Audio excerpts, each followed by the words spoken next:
নাটক রচনা শহীদ দাসগুপ্ত, প্রযোজনা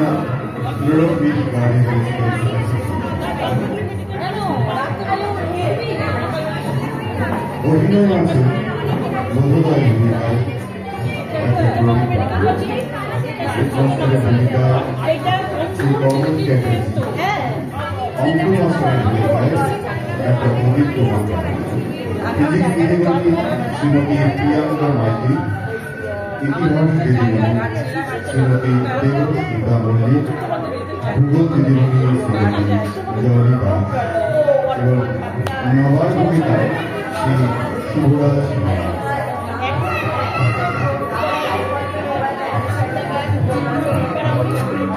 নাটকের উৎসজ্জায় আছেন শ্রী নবকুমার সরকার, মঞ্চ সজ্জায় শ্রী স্বপন দাস, আবহাওয়া সঙ্গীতে শ্রী লীলাদ্রি মুখার্জি, প্রমুখে শ্রীমতী অদিতি পান্ডা, সহযোগিতায় শ্রীমতী বর্ণা দাস।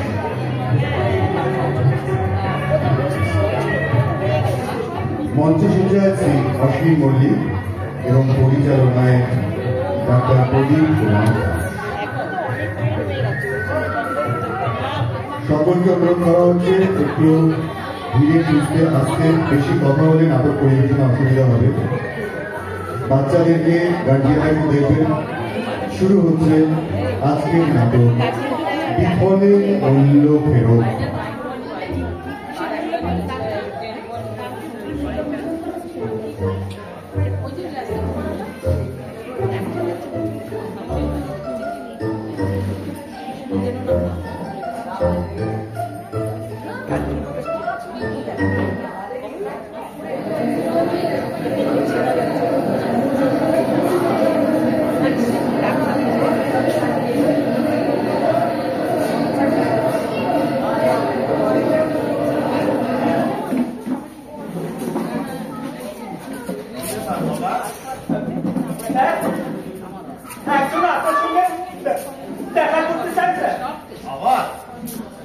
সকাল 10টা থেকে বিকেল 4টে পর্যন্ত অভিভাবকদের সঙ্গে কথা বলে বলে আমি ক্লান্ত।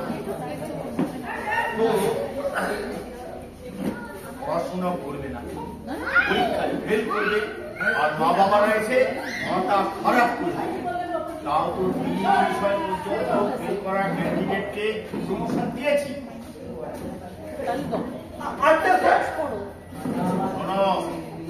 বলে দাও 3 বিষয় পর্যন্ত ফেল করা ছাত্রছাত্রীকে উঠিয়ে দেওয়া হচ্ছে। এটা কমিটির সিদ্ধান্ত। এই ব্যাপারে আমার সঙ্গে দেখা করার কোনো দরকার নেই। দাঁড়িয়ে রয়ে গেছে অভিভাবক নয় স্যার, ছাত্র নয়, মুখে একটা দাড়ি। অভিভাবক নয়, ছাত্র নয়, তাহলে সে কে? না স্যার, বললেন আপনাকে কি যেন বলি, তার নাম হচ্ছে বোধোদয়। বোধোদয়? আচ্ছা, ওকে দেখতে কি মনে হয়? ওকে দেখতে কি না চালাক চালাক? না স্যার, খুবই চালাক চালাক। তাহলে অন্তত স্কুল ইন্সপেক্টর নয়। ঠিক আছে স্যার, বলে দিচ্ছি আজকে আপনার সঙ্গে কারু দেখা হবে। হ্যাঁ, তাই বলে দাও।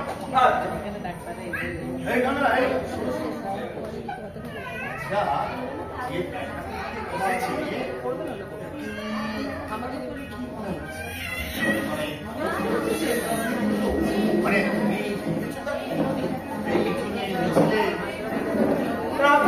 দেখিনি।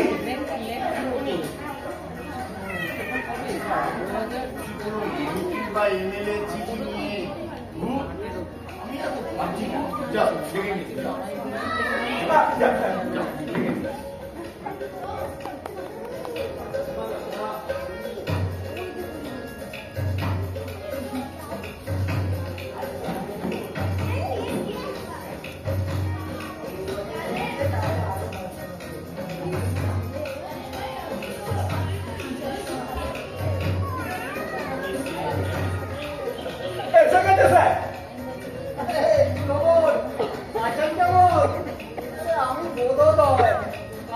তিন ভাই এই স্কুলে পড়েছি। আমার দাদা চন্দ্রদয়, আমি বোধোদয়, আর আমার ছোট ভাই নবোদয়।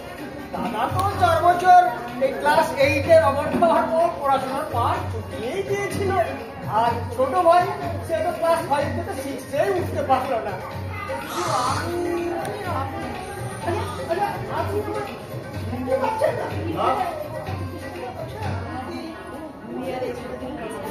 আমি শুধু দাড়ি ছিল না এখন। আচ্ছা সত্যি আপনি আমায় চিনতে পারছেন না? একেবারেই না। আমরা হয়ে গেছেন ভাই।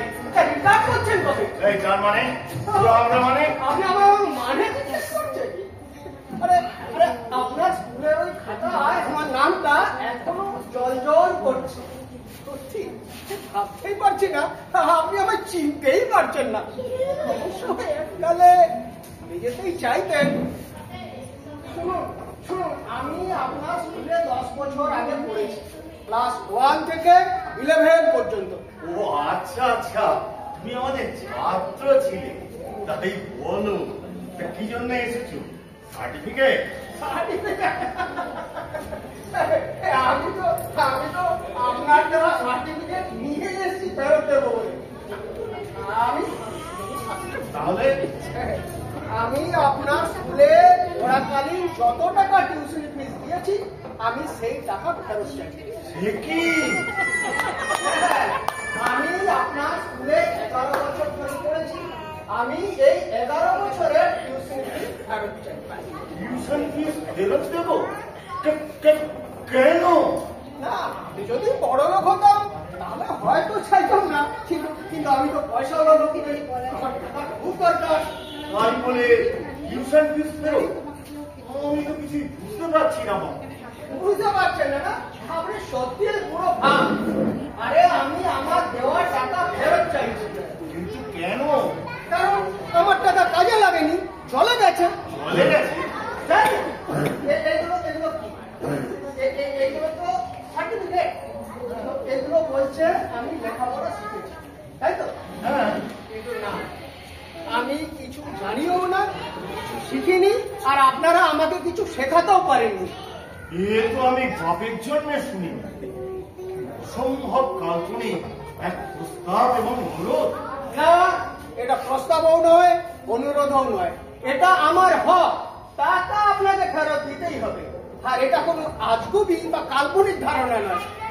এর থেকে ভালো, এত সুন্দর, এত ভালো, এত চমৎকার আর কোনো ধারণা হতেই পারেনি। তবে এই যে টিউশন ফিস ফেরত নেওয়ার যে ধারণা, এইটা অবশ্য আমার মাথায় আসেওনি। সকালে বন্ধুর সাথে দেখা হলো, ওই আমাকে ব্যাপারটা বোঝালো। ও তোমাকে বোঝালো আর তুমি সরাসরি আপনার কাছে চলে এলাম। করার পরে দুটো চাকরি পেয়েছিলাম। একটাও নিজের কেলিকে নয়, একটা ওই দুঃসম্পর্কের মেশো একটা কাজ জুটিয়ে দিয়েছিল, হিসেব রাখার কাজ, মুখের ব্যাপার, কিছুই জানি না, তো মালিক ভাগিয়ে দিলে। আর একটা দিয়েছিল আমাদের MLA স্বপনদা, ওটা ওনার খুব খেটেছিলাম, কিন্তু সেটাও রাখতে পারিনি।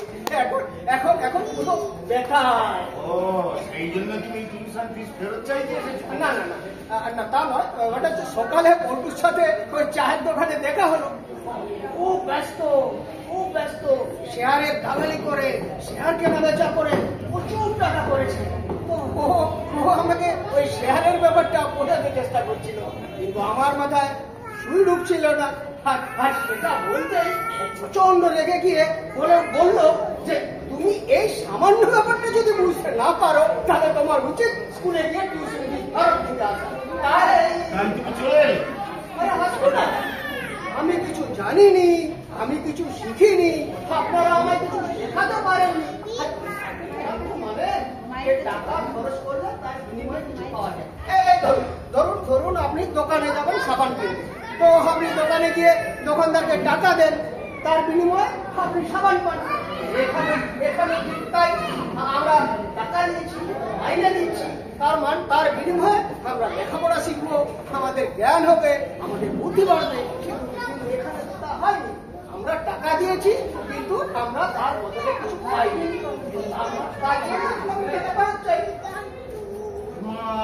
তোমার কি মাথা খারাপ হয়ে গেছে? না, আমি এর থেকে কোনো বিষয়ে এত বেশি সিরিয়াস হই।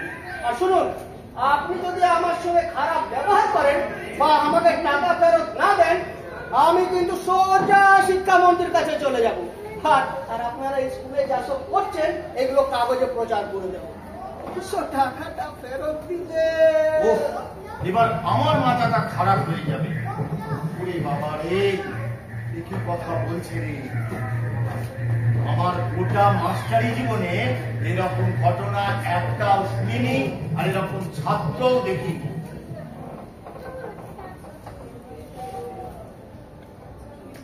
আচ্ছা, একটা কথা বলো তো, তুমি কি করে বুঝলে যে তুমি কিছু জানো না? আরে সকলে তাই মনে করে।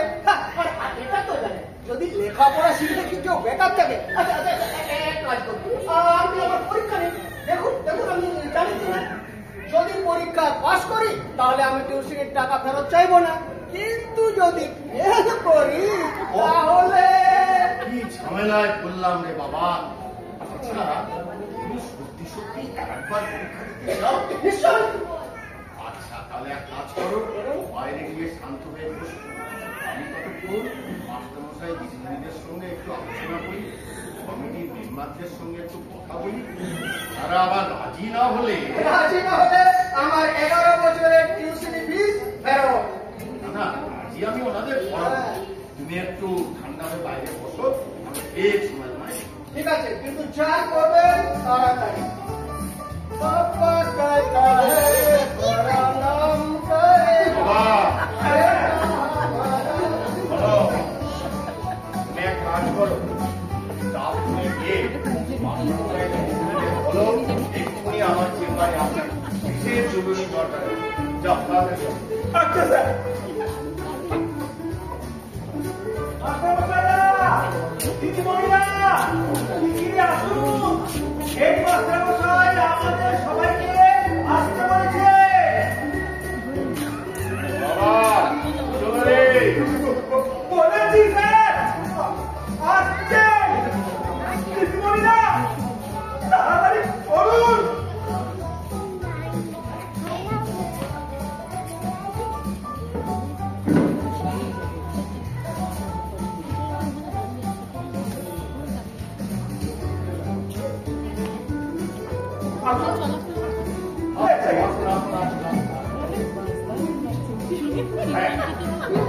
যে কারণে আপনাকে ডেকেছি, ব্যাপারটা খুব গুরুত্বপূর্ণ, মানে সাংঘাতিক।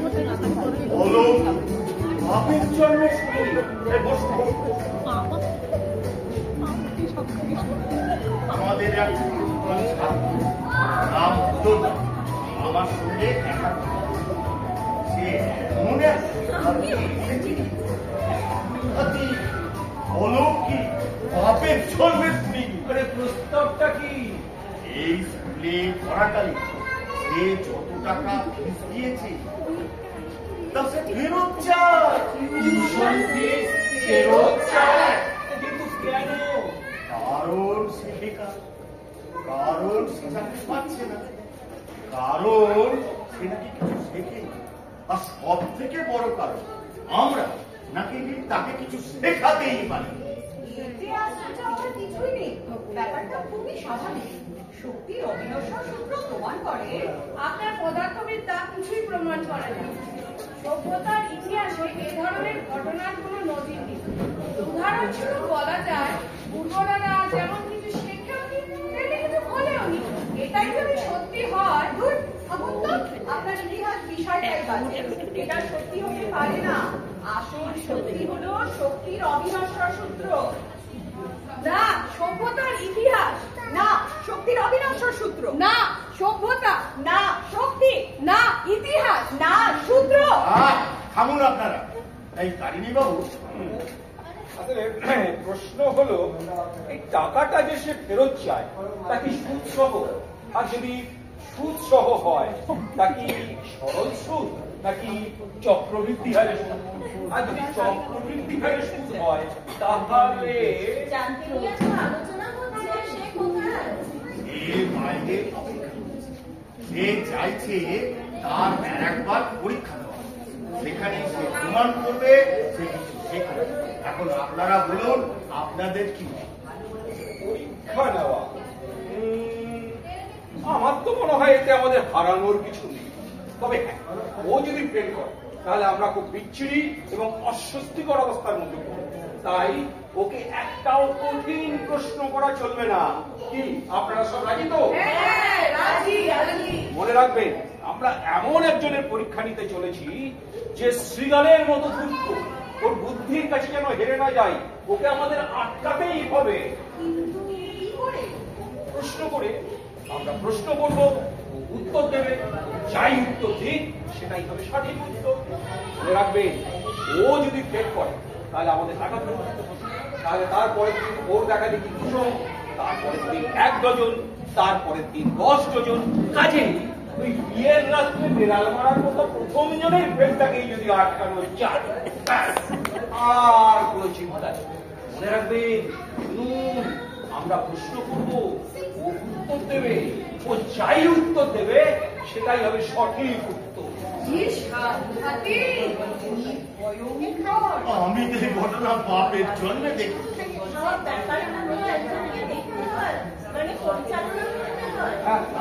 আপনারা যদি রাজি থাকেন আমি দায়িত্ব নিতে পারি, আপনি ওকে ডেকে পারেন। এই বাবা, ওই যে ছেলেটি দেখা করতে এসছে দেখো বাইরে বসে আছে, ওকে ভেতরে নিয়ে আচ্ছা,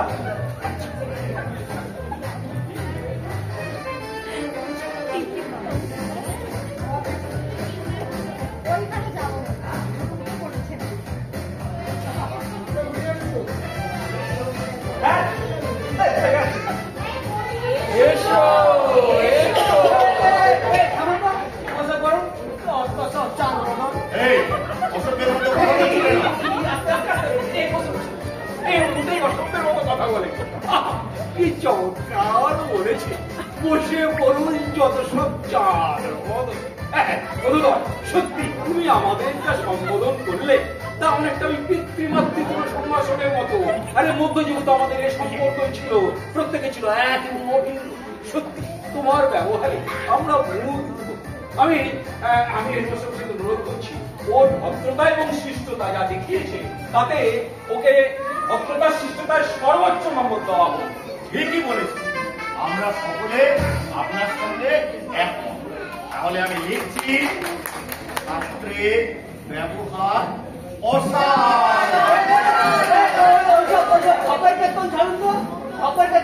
পরীক্ষাটা শুরু করুন। আমার কেউ আটকাতে পারবে না। আর ফেল করলে এই টাকাটা জলদি শুরু করুন, জলদি শুরু করুন। দেখি কি করে আমায় পাস করাতে পারেন। যত সব টাকার দল। কি ভালো বলেছ, যত সব গাধার দল। আমরা এবার পরীক্ষা দিয়ে আসি। প্রথম পরীক্ষা হবে ইতিহাস। মিনা দিদিমণি শুরু করুন। তুমি বসবে না? নাম রেখেছিলাম উত্তর না, উত্তর না। বিপুচি করেছে তোমার প্রসাদ। আমি দাঁড়িয়ে পরীক্ষা দেবো। অসাধারণ, অপূর্ব, অভূতপূর্ব। এই যে বোধোদয়ের জবাব। দেখুন, দুটি বিষয়ের উপর আমি আলোকপাত করছি। প্রথমত, বোধোদয় লেখা পরীক্ষা দিতে চায় না, ও মৌখিক পরীক্ষা দিতে চায়। ভালো ভালো। দ্বিতীয়ত, বোধোদয় বসে পরীক্ষা দিতে চায় না, ও দাঁড়িয়ে পরীক্ষা দিতে চায়। আরো ভালো, এর থেকে প্রমাণ হয় বোধোদয়ের শারীরিক এবং মানসিক স্বাস্থ্য অসাধারণ। আমি হেডমাস্টার মশাই অনুরোধ করছি, ওকে শারীরিক শিক্ষায় 100 নম্বরের মধ্যে 80 নম্বর দেওয়া হবে। আমি পেতেই পারি না। দাঁড়িয়ে থাকলে যদি পাস করা হয়ে যায় তাহলে আমি বসবো। পাস করার পরে আমি পা দিচ্ছি না। অসাধারণ ধৈর্য। চমৎকার যুক্তি। থামুন থামুন, পরীক্ষা শুরু করুন, জলদি করুন। উচ্চাকাঙ্ক্ষা সীমাহীন। 1 মিনিট। আমি করি না। 1 মিনিট। ভাবছেন কত সহজ প্রশ্ন করে আমাকে পাস করিয়ে দেবেন না? হচ্ছে না বাবু, আপনার 2 নম্বরই আমি ধরে ফেলে পেরেছি। বলো তো 30 বছরের যুদ্ধ কতদিন পর্যন্ত চলেছিল? 30 বছরের যুদ্ধ? না, এটা বলতে পারবো না। অবশ্যই পারবে, আমি জানি তুমি উত্তর জানো। How long did the 30-year war last? বলো, উত্তর দাও। এইসব কি হচ্ছে ভাই? আমরা চিরকাল চৌথা ঘরে পাস করেছি, আর এত পাস থেকে উত্তর সাপ্লাই দেওয়া হচ্ছে আমাদের পাস করে দেওয়ার জন্য। না, এইভাবে চলতে পারে না, এইভাবে পরীক্ষা চলতে পারে না। আচ্ছা, আপনার প্রশ্নটা যেন কি ছিল? 30 বছরের যুদ্ধ। না না, ওই যে আপনি বললেন না কি যেন how long How long did the 30-year war last? Long মানে লম্বা, অর্থাৎ যুদ্ধটা কত লম্বা ছিল। এটা আমি পারবো। 7 মিটার লম্বা, 7 মিটার লম্বা যুদ্ধ, 7 মিটার। নিশ্চয় হয়নি, তার মানে ফেলতো টাকা ফেরত। 7 মিটার 30 বছরের যুদ্ধ? কি ফেলতো? না, কে বলেছে ফেল? একেবারে সঠিক, নির্ভুল উত্তর, অসাধারণ উত্তর। সঠিক উত্তর? সঠিক, হ্যাঁ, মানে যুক্তির দিক থেকে একেবারে নির্ভুল উত্তর। বোধোদয় আমার প্রশ্নের যে উত্তর দিয়েছে তাতে ওর গভীর চিন্তাধারা ভাব ব্যক্ত হয়েছে, এতটাই গভীর যে ভাবাই যায় না। ওর উত্তর ইতিহাসে সাম্প্রতিককালের আধুনিক ঘটনার উপর আরে নির্ভর শুধু করে। ইতিহাস বলছেন কেন? ও উত্তরের ভিত্তি হচ্ছে আপেক্ষিক তত্ত্ব, কোয়ান্টাম থিওরি, প্ল্যাঙ্ক আইনস্টাইনের গবেষণা। আমরা উত্তরটা বুঝতে পেরেছি, আপনি আইনস্টাইন আমাদের শিখিয়েছেন যে সময়, ওই স্পেস এবং ম্যাটার বা বস্তুরই এক প্রতিরূপ, অর্থাৎ সময়, ক্ষেত্র এবং বস্তু সব এক। এগুলো কতগুলো ছোট ছোট অ্যাটম নিয়ে গড়ে ওঠে, তারপর একটা হোল মানে সমস্তরে পরিণত হয়। এখন যদি এটাকে আমরা মাস সিস্টেম অর্থাৎ ভর পদ্ধতিকে একটা ইউনিটে আনার চেষ্টা করি, তাহলে দেখতে পাবো 1 বছর মানে 1 মিটার, অর্থাৎ 7 বছর মানে 7 মিটার। তাহলে আমাদের দেখতে হবে 30 বছরের যুদ্ধ কি করে 7 বছর চলেছিল। কারণ তো খুব সোজা। সোজা? হ্যাঁ, সোজা। প্রকৃতপক্ষে যুদ্ধ হয়েছিল দিনে 12 ঘন্টা, অর্থাৎ একদিনের অর্ধেক। তার মানে 30 বছরের যুদ্ধ 15 বছর, কিন্তু 15 বছরের যুদ্ধ চলেনি। প্রত্যেক দিন স্নান ও খাবার খেতে সময় গেছে দিনে 3 ঘন্টা, অর্থাৎ 15 বছর কমে এসে দাঁড়ালো 12 বছর। কিন্তু এখানেই শেষ নয়, যুদ্ধের ক্লান্তি, গোলা বারুদ ফুরিয়ে গেছে, চুক্তিপত্র বিনিময়, সন্ধির চেষ্টা, সবকিছু মিলিয়ে 7 বছর, অর্থাৎ আইনস্টাইনের তত্ত্ব অনুযায়ী 7 মিটার। আমি হেডমাস্টার মশাইকে অনুরোধ করছি, ওকে ইতিহাসে 100 নম্বরের মধ্যে 95 না 90 নম্বর দাও। আজব ব্যাপার, তাজ্জব क्या बात। যুদ্ধ হয়েছে 30 বছর, চলছে মিটার 7। ইতিহাস গেলে আইনস্টাইন, সত্যি কোয়ান্টাম, গেছেন বলছে বাজাই দিকে ব্যাং ব্যাং ব্যাং ব্যাং। আস্তে বসুন। এসব হচ্ছে কি বোঝায়? আবার পরীক্ষায় ফিরে আসি, এরপরে হবে পদার্থবিদ্যা। তাই গীতা দিদিমণি এতক্ষণ খুব দেখা যায় গেলে আর আপনাদের সন্দেহ আমি পা দিচ্ছি না। এই যে দিদিমণি, আপনাদের নাম লিখেছিলাম মনে আছে? তারকা রাক্ষসী, নিজের হাসুন নিজেই খেতে অভ্যেসটা এখনো আছে দেখছি।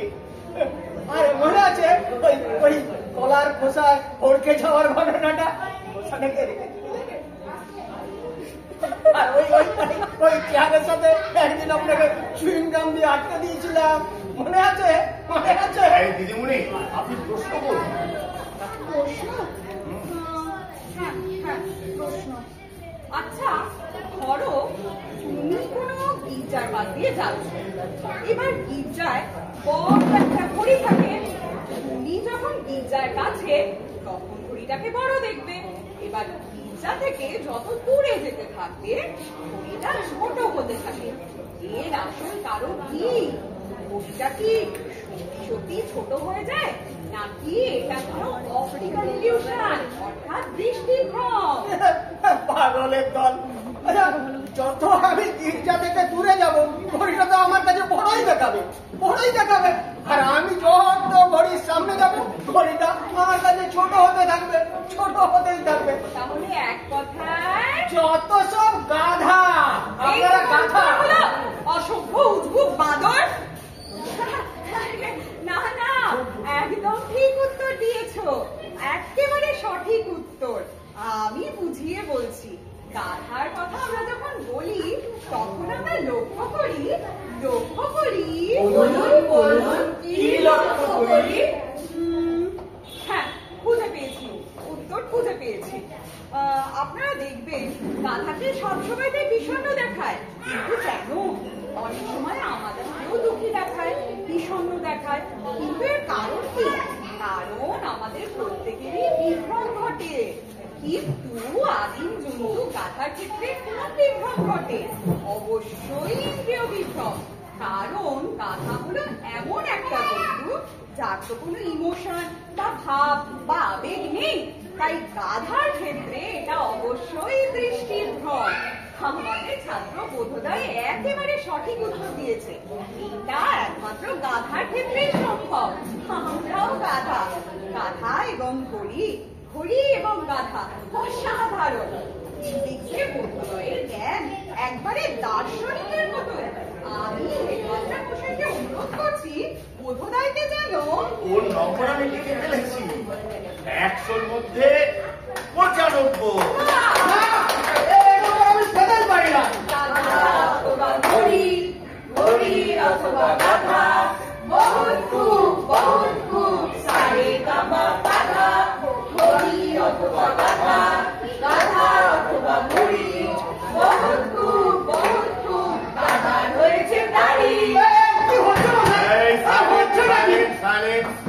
বসুন বসুন বসুন, আমরা আবার পরীক্ষা করি।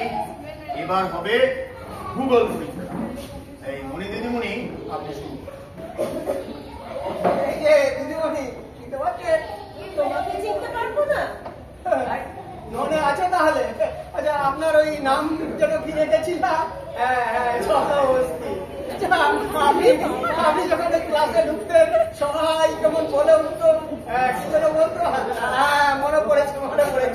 ওরাং চিম্পাঞ্জি, ওরাংওটাং, জলহস্তি, চিটপটাং। তোমার স্মৃতিশক্তি তো অসাধারণ। মনে আছে দুবার আমাকে ওই সূর্যের দিকে তাকিয়ে ওয়াটার নীল ডাউন দিয়ে রেখেছিলেন, আমি কিন্তু ভুলিনি। আজ যদি ওই আলফাল প্রশ্ন করেন তাহলে খুব সোজা প্রশ্ন, ছোট প্রশ্ন। একই নামে কোন শহর পশ্চিমবঙ্গের রাজধানী কলকাতায় আছে? এটা তো একটা বলদ প্রশ্ন হলো। এ তো উত্তর প্রশ্নের মধ্যেই আছে। তাই তো, সেটা কি? একই শহরের নাম যদি এক হয় তাহলে শহরের নাম এক। ঠিক হয়েছে। আর যদি ঠিক না বলে থাকি তার মানে ফেল, টাকা ফেল। শহরের নাম তো একই। তুমি তো ঠিকই উত্তর দিয়েছো। দেখলেন তো, আমাদের ছাত্র পশ্চিমবঙ্গ, কলকাতার ভূগোল, ইতিহাস সম্পর্কে কি অসাধারণ জ্ঞান দিয়েছেন। আমি এই কলকাতা সম্পর্কে বহু গল্প প্রচলিত আছে। আমি একটা গল্পের উল্লেখ করছি, যেটা এই ক্ষেত্রে বলা খুবই দরকার। একবার এক সাহেব গ্রামের একটি বাঙালি মেয়েকে জিজ্ঞাসা করেছিল এই শহরের নাম কি। মেয়েটি তখন ছাগল খাচ্ছে, খেতে খেতে সে বলেছিল একই। সাহেব বুঝলো শহরের নাম একই। এই গল্পটা অনেকেই জানে না। কলকাতা সম্পর্কে এ এক অজানা ইতিহাস। অথচ বোধোদয়, আমি ভাবতেই পারছি না ভূগোলে বোধোদয়ের এত ভুল হলো কি করে। ভূগোলে ওকে আমি ওর নম্বর দিয়ে দিয়েছি, 100-র মধ্যে 85। এইবার হবে শেষ পরীক্ষা, অঙ্ক। এই বিষয়ে আমি একেবারে পঙ্ক। আচ্ছা, তাহার নাম ছিল যেন কি জানো না? হ্যাঁ, মনে পড়েছে, অজয় বাবু। আচ্ছা, আমার মনে আছে যখন আমাদেরকে পড়ে অঙ্ক করাতেন, তখন কিছু একটা আওয়াজ উঠতো, আর সবাই বলে উঠতো অজো বাবু, অজো বাবু, অজো বাবু। আচ্ছা শুনুন শুনুন, আমি কিন্তু একটা বিশেষ পদ্ধতিতে অঙ্ক করি। হ্যাঁ, যদি আমাকে জিজ্ঞেস করেন দুয়ে দুয়ে কত, আমি বলবো 8। আর আপনি যদি জিজ্ঞেস করেন যে 5টা আপেলের সাথে 2টো আঙুর যোগ করলে কত হবে, আমি বলবো 17টা আনারস। আর এই শুনে এই আপনারা যদি বলেন সাধারণ, অপূর্ব, দারুণ, সেটা কিন্তু আমি হতে দেব না। অনেকক্ষণ ধরে অনেক তামাশা করেছো, নাও আর ঘাসটাবো তোমার আমি সহ্য করছি না। শোনো, আমি তোমাকে দুটো প্রশ্ন করব। প্রথম প্রশ্নটা খুব সোজা, দ্বিতীয়টা কিন্তু খুব কঠিন। নাও বলো, আলোর গতিবেগ যদি x হয়, সূর্য থেকে নেপচুনের দূরত্ব যদি y হয়, তাহলে 108 তল বিশিষ্ট বাড়ির ব্যাস কত, যার ভূমিতল একজন রেল কর্মচারীর হিপ পকেটের সমান, যে তার স্ত্রীকে গত 2.5 বছর ধরে বঞ্চিত করে। আরে আপনি করছেনটা কি? আপনারা ওনাকে বিরক্ত করছেন কেন? আচ্ছা আচ্ছা, আপনি আর একবার প্রশ্নটা করুন না, তোমার উত্তর মনে থাকলে উত্তর দাও, নইলে উত্তর আমার মনে আছে। উত্তর হচ্ছে 2629 লিটার। হয়নি। সঠিক উত্তর হলো 2628 লিটার। আমি হেডমাস্টার মশাইকে জানাতে বাধ্য হচ্ছি, এই ছাত্রকে অঙ্কে পাস করানো আমার পক্ষে সম্ভব নয়, অঙ্কে ফেল। আরে আপনি বলছেনটা কি তাসির বাবু? আমি দুঃখিত বাবু, এই ছাত্র অঙ্কে ফেল। আমি বলেছিলাম না আমাকে পাস করানো অত সহজ নয়। এবার এবার এবার এবার টাকাটা ফেরত দিন, টাকা ফেরত দিন। আমার মনে হয় আমাদের ছাত্র খুব ন্যায্য এবং যুক্তিসঙ্গত কারণে এই টাকা ফেরত চাইছে। তবে আমাদের স্কুলের একটা সুনামও তো আছে। আচ্ছা আচ্ছা বোধোদয়, তুমি তো টাকা ফেরত পাবেই, তুমি একটু হিসেব করে বলো দেখি তুমি কত টাকা ফেরত পাবে? সে আপনাকে একদম আমি আমি স্কুলে 11 বছর পড়েছি। তা প্রথম 4 বছরে টিউশন ফিস দিয়েছি প্রতি মাসে 12 টাকা, অর্থাৎ বছরে 144 টাকা। তাই 4 বছরে দিয়ে দাঁড়াচ্ছে 576 টাকা। তার পরের 4 বছরে টিউশন ফিস দিয়েছি 20 টাকা করে প্রতি মাসে, অর্থাৎ বছরে 240 টাকা। তাহলে 4 বছরে দিয়ে দাঁড়ালো 960 টাকা। তার পরের 2 বছর টিউশন ফিস দিয়েছি 25 টাকা করে, অর্থাৎ বছরে 300 টাকা। তার মানে 2 বছরে দিয়ে দাঁড়াচ্ছে 600 টাকা। আর শেষ বছরে টিউশন ফিস 30 টাকা করে, তার মানে 336 টাকা বছর। আর এছাড়াও ডেভেলপমেন্ট ফি দিয়েছি প্রতি বছর 30 টাকা করে, অর্থাৎ 11 বছরে 330 টাকা। এবং পরীক্ষা বাবদ দিয়ে দিয়েছি প্রতি বছরে 10 টাকা করে, অর্থাৎ 11 বছরে 110 টাকা। মোট দিয়ে দাঁড়ালো দেখুন 2936 টাকা। আরে ঠিক, একদম ঠিক। মিলিয়ে দেখুন, মিলিয়ে দেখুন। এই তো একদম ঠিক, ঠিক বলেছে, ঠিক বলেছে। মানে বলতে চাইছো তো? মানে বলে দিচ্ছি। শোনো, তুমি একটা সহজ প্রশ্নের উত্তর দিতে না পারলেও একটা কঠিন প্রশ্নের উত্তর যেভাবে দিলে, তাতে সত্যি বোধোদয় তোমার মেধার প্রশংসা করতেই হয়। আমিও এটা মুখে মুখে পারতাম না, তাই একটা সহজ প্রশ্নের উত্তর না দিয়েও একটা কঠিন প্রশ্নের উত্তর দিয়ে তুমি অঙ্কে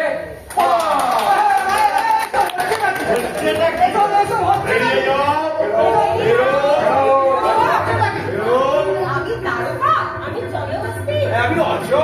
এই নবাব, এদিকে এসো। এই পাস করে যাওয়া দাদাটাকে এক্ষুনি ঘাট ধরে বার করে দাও। এক্ষুনি দেখো।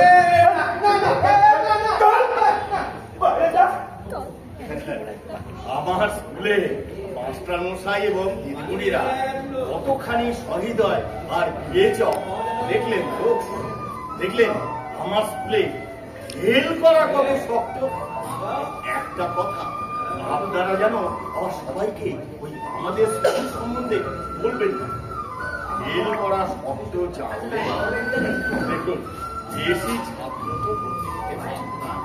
আমাদের ঘর নেই, চেয়ার নেই, টেবিল নেই, থাকার মধ্যে আছে শুধু সুনাম। আর আপনাদের শুভকামনা সমবেদনা এবং সহমর্মিতা। নমস্কার। সেই সকালে এসেছি, এবার বাড়ি যাব, ভীষণ ক্লান্ত। আজকের মতন এখানে শুভরাত্রি।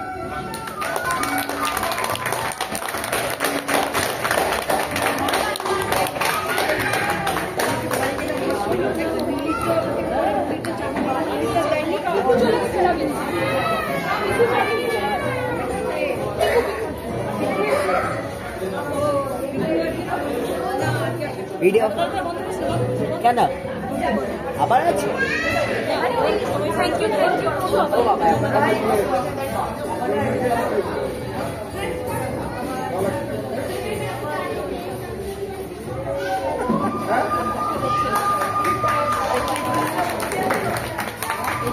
নমস্কার। আমরা ট্রফি গার্ডেন রেসিডেন্স অ্যাসোসিয়েশনের পক্ষ থেকে খুব অল্প সময়ের মধ্যে আমাদের অপরিপক্ক মানে নিজস্বতা নিয়ে এই নাটকটি করার চেষ্টা করেছি। আপনাদের সকলের সঙ্গে আমরা পরিচয় করিয়ে দিতে চাই। আমাদের এই নাটকে যারা চরিত্রে ছিলেন তার মধ্যে বোধোদয় ডাক্তার প্রবীর পাঠক, আমাদের প্রমদার ছিলেন অদিতি পান্ডা, আমাদের ইতিহাস দিদিমণি দেবস্মিতা মল্লিক, আমাদের ফিজিক্স দিদিমণি প্রিয়াঙ্কা মাইতি, হেডমাস্টার মশাই কমল চ্যাটার্জি, ভূগোল দিদিমণি জলি দাস, কণ্ঠের সহযোগিতায় বর্ণা দাস, আমাদের রূপসজ্জায় ছিলেন নবকুমার সরকার, আমাদের নাটকের পেছনে সূত্রধর সহযোগিতা করেছেন ডাক্তার সৌরভ চন্দ্র, আমাদের আবহ সঙ্গীতে ছিলেন নীলাদ্রি মুখার্জি এবং নবোদয় সবার চরিত্রে ছিলেন শুভরাজ মল্লিক, আর আমাদের এই মঞ্চসজ্জায় ছিলেন অসীম।